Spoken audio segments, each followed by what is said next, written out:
CrownHold has the funniest problem a demo can have. It looks too simple to recommend. And then I accidentally played it longer than I meant to. This is a short incremental kingdom building game where you start with a small castle, click resources into existence, unlock passive income, expand your realm, gain prestige, then reset and do it all again slightly stronger. On paper, that sounds dangerously close to one of those games that live inside a browser tab and slowly eats your afternoon while you pretend you are doing something else. And honestly, that is not entirely wrong, but CrownHold has a trick to it. The demo starts with the kind of gameplay that should bounce off me almost immediately. You click resources, then you click more resources, then you unlock buildings that generate resources, so you can click less, or click different things, or click the same things, but now with the emotional confidence of a person who owns infrastructure. It is simple, very simple, but somehow it works. Not in a, this is secretly the deepest strategy game of the year. Let's not put a crown on a potato and call it a monarch, but in that weird, hypnotic,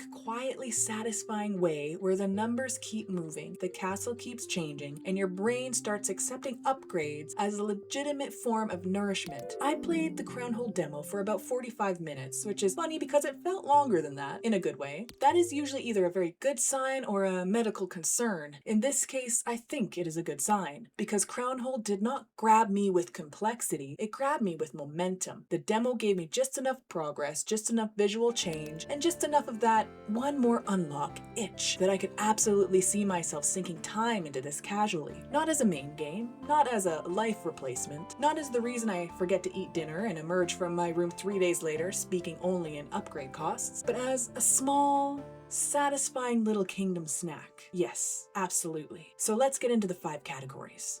Starting with art and visual design. At first glance, CrownHold has a pretty standard pixel look. The UI uses readable fonts, the icons are clear, the map is simple, nothing about it screams for attention or tries to elbow your eyeballs into submission. But the longer I played, the more I appreciated what it was doing. You view the kingdom from above, with clouds passing over the map, and that perspective gives you this strange little omniscient god ruler feeling. You are not down there with the peasants, you are above them.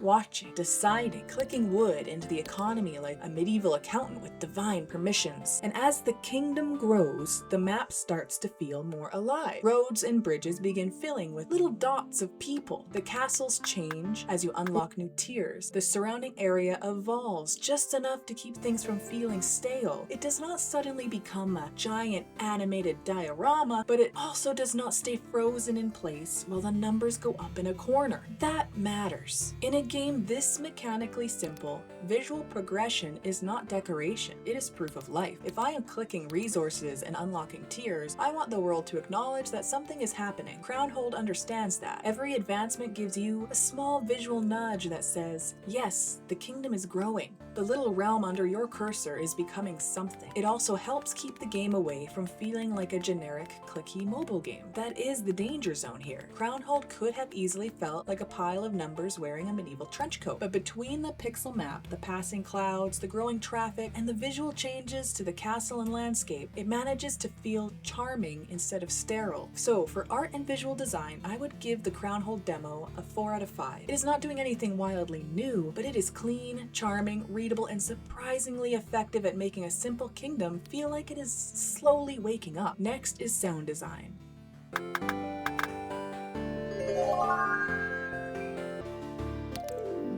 This one is pretty straightforward. The soundtrack is very old school pixel game in the best way. It has that catchy attention trap quality where it is not necessarily demanding your focus, but it is quietly helping you stay inside the loop. It feels built for exactly this kind of game. The sound effects also do their job. That might sound like a faint praise, but for an incremental game, feedback is everything. When the whole game is built around clicks, unlocks, upgrades, and tiny rewards, the audio cannot feel dead. It needs to give your brain little confirmation snacks. CrownHold does that. I did not feel like the game was overdoing it. I also did not feel like I was clicking into the void. Resource gathering, upgrades, and progression all had enough feedback to keep the action satisfying without turning the whole thing into a casino machine having a nervous breakdown. And that balance is important because the game already has that dopamine trail built into its structure. Audio just needs to keep pace with it. It needs to make the progression feel present without making the player feel like they are being attacked by cheerful noises. For me,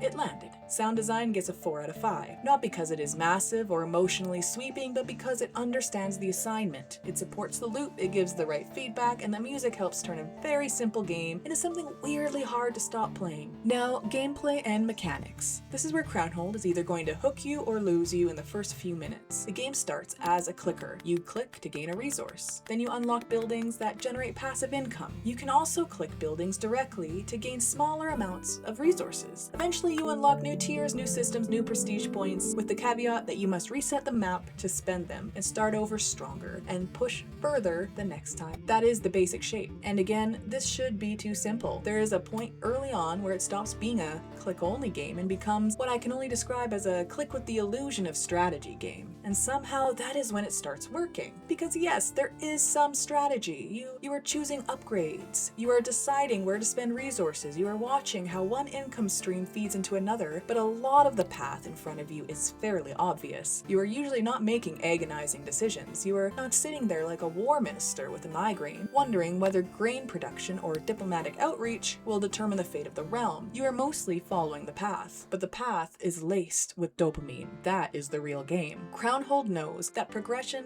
does not always need to be complicated to feel good. Sometimes it just needs to arrive at the right pace. Unlock something, watch the map change, get more income, prestige, spend points, start stronger, climb a little higher. The demo showed advancement up to around tier 6, and I got to see a bit of exploration and diplomacy, but no warfare. There is a warfare tab visible in the UI, so it is clearly meant to become part of a full game, but it was not really part of what I played. And that is worth pointing out because the Steam page promises more than just clicking your way into a nicer castle. It mentions foreign lands, trading partners, friends, enemies, armies, and sieges. The demo gives you the early economic and progression fantasy. It does not fully prove the empire fantasy yet. That is not a deal breaker. Demos are often slimmed down. And here, although I would have loved to see the warfare aspect, I feel like I did see enough to know I want more. I'm not offended that the demo did not show every system, but it does mean that CrownHold still has a lot to prove before launch. The biggest mechanical criticism I have is actually with the UI. When you hover over a clickable resource, a box appears with upgrades for that area. The problem is that sometimes the hitbox for that box feels awkward. You move your mouse over to interact with it, and the box disappears. So now you're playing hide and seek with one of the most important and common parts of the game. That needs fine-tuning. In a click-heavy game, small interface friction gets louder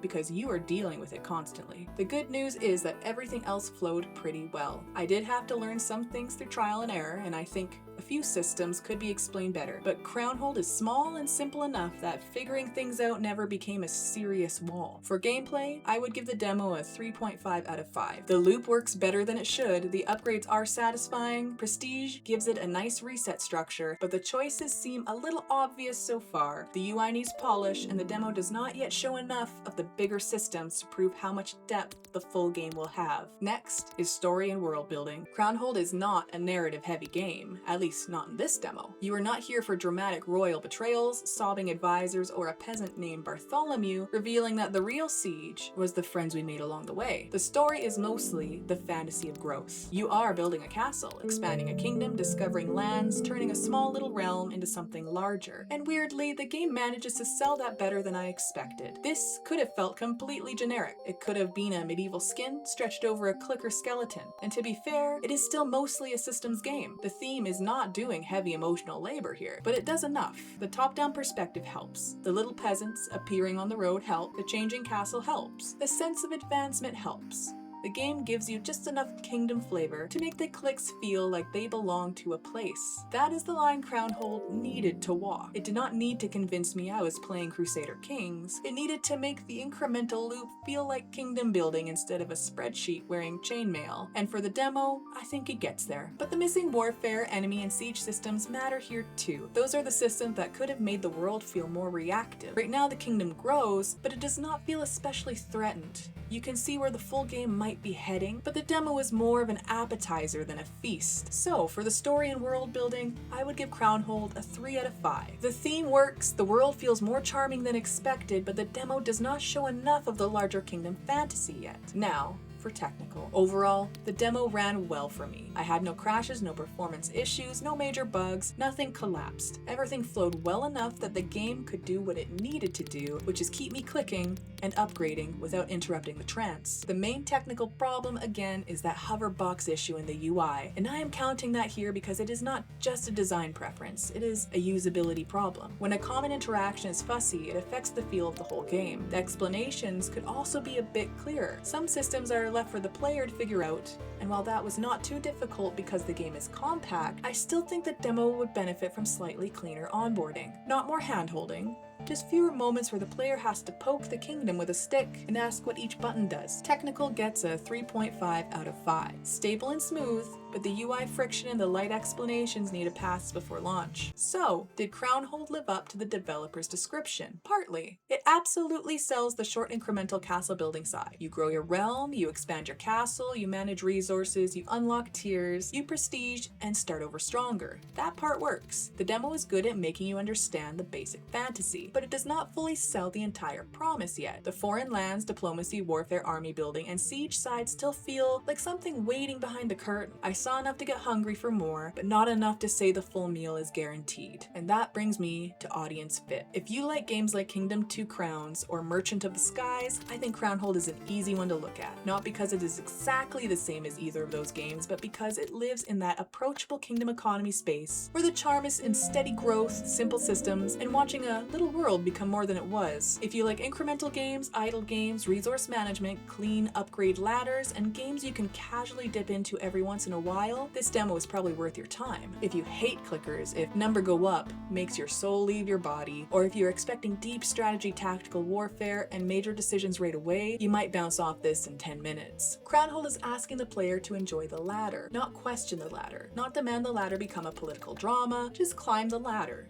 Watch the castle change, spend your prestige points, and accept that your brain likes tiny rewards more than it wants to admit. My verdict for the CrownHold demo is play the demo, and probably wishlist it if the price lands right. That price point is going to matter a lot here. I had fun, I want more, I could see myself coming back to this casually and enjoying that time spent. But the demo does not show enough content yet to justify a high price. If CrownHold launches as a small, fairly priced incremental game, I think it could find its audience. If it launches too high, I think people may struggle to see the value, even if the core loop is satisfying. Final scores: art and visual design 4 out of 5, sound design 4 out of 5, gameplay and mechanics 3.5 out of 5, story and world building 3 out of 5, technical 3.5 out of 5, with an average score of 3.6 out of 5. CrownHold is simple, possibly too simple for some people, but it is also charming, readable, stable, and weirdly hypnotic in a way that made 45 minutes disappear faster than expected. It starts as clicking resources, then it becomes clicking resources with plans, then it becomes clicking resources while watching a tiny kingdom grow beneath passing clouds. And by the time I realized the game had gotten its little hooks into me, I had already started thinking about the next run. That isn't nothing. CrownHold may not be a grand strategy feast, but as a tiny medieval dopamine engine, it might have a crown worth attaining.